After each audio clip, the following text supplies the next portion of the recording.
Hi, welcome to Al-Muqaddimah. My name is Sawish.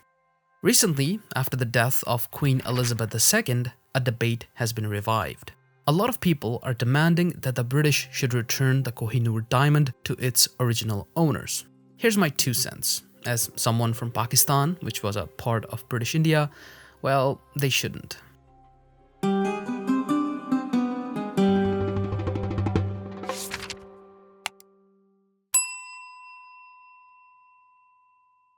This video is brought to you by, well, you guys. Thanks to my patrons for supporting the channel and making these videos possible. Al-Muqaddimah is funded only by Patreon, and as you can see, the videos take a long time to research, edit, and produce. And it's only because of my patrons that I am able to put this kind of time into these videos and keep them free from any kind of paywall.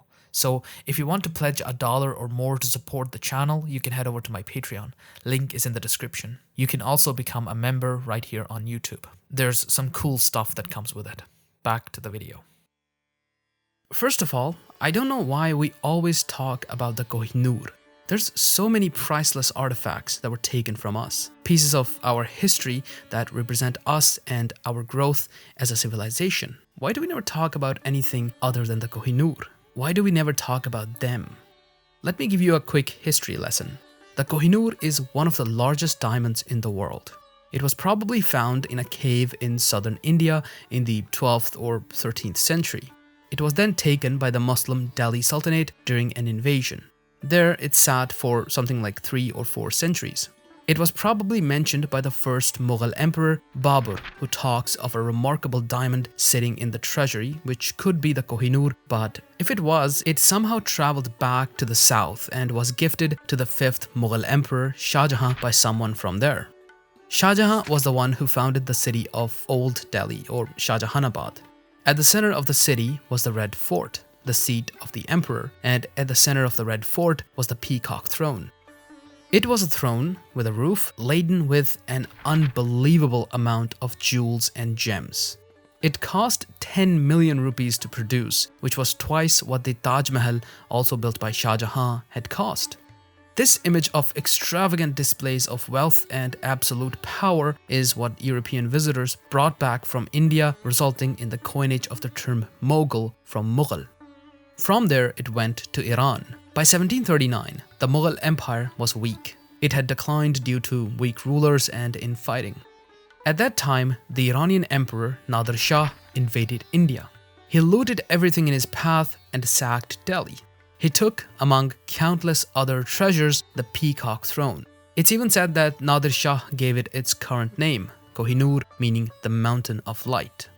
Then Nader Shah's grandson gifted it to Ahmad Shah Durrani, the founder of the Durrani Empire of Afghanistan, in return for his support.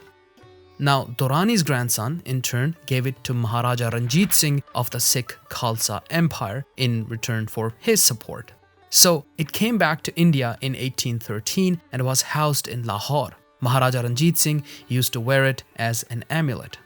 When he died in 1839, it was claimed that he wanted the diamond to go to a Hindu temple, but that didn't happen.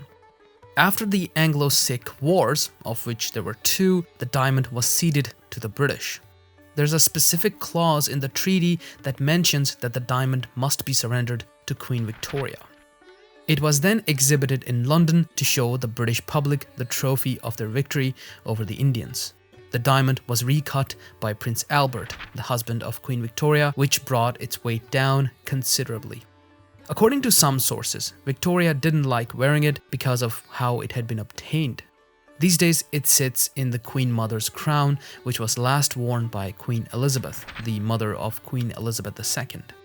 Its next wearer, most likely, will be Camilla, the current Queen Consort, assuming that she outlives her husband and takes the mantle of Queen Mother in William's reign. Now, in terms of returning it, I really don't think the British should do that. Diamonds are inherently worthless. I mean, they're useful for drilling, but other than that, their only value is what we have assigned to them. Even though the Kohinoor is priceless, it is by far the least valuable thing that the British stole from us. Leaving aside the 2 centuries of plundering and warfare, the human cost of their conquest and rule, the famines, the straight-up massacres, and the extraction and exportation of our resources, the most valuable thing that they stole from us was time. Their rule halted the growth of the Indian subcontinent and their other colonies. What likely would have happened without the British would have been a natural growth of India after the decline of the Mughal Empire. Local powers would have taken over, and we would have seen the importation and adoption of foreign ideas, of course adjusted to Indian climate. We likely would have also industrialized, because we certainly had the resources and we had the connection to Europe. We saw this every time a major empire declined in India. Local powers took over and Indian culture prospered due to a large number of patrons available. To this day, many in the former colonies see British ideas like secularism, democracy, and even feminism as an extension of colonial rule. Since we didn't participate in their implementation, the Europeans just imposed them on us without any regard for what our reaction would be. Even now, we're recovering from colonial rule. We have lost more than 2 centuries of real progress due to colonial rule. They cannot return that. All they can return is that useless diamond. Even if the British agreed to return the Kohinoor, that's actually the easier part. The hard part would be trying to find someone to return it to. The subcontinent of India is now divided into 3 countries: Pakistan, India, and Bangladesh. Would it be returned to India or Pakistan? After all, they took it from Lahore, and Lahore is now in Pakistan. If they'd return it to India, would they return it to Delhi or to South India, which was where it was actually found? The temple that Ranjit Singh wanted it to go to is also a claimant. I'm pretty sure the Sikh would have something to say in the matter too, since it was their empire that lost it to the British. Also, the last Maharaja of the Sikh Empire, Maharaja Dalip Singh, was actually taken to London and anglicized, which is a nicer way of saying kidnapped and brainwashed. His descendants are probably still around. They could claim it too. I'm pretty sure none of us would actually agree to a solution. Now, just to clarify, my argument doesn't apply to all the countless other artifacts of historical importance that the British have from their colonies. Nor am I talking about other diamonds. Those are a different story.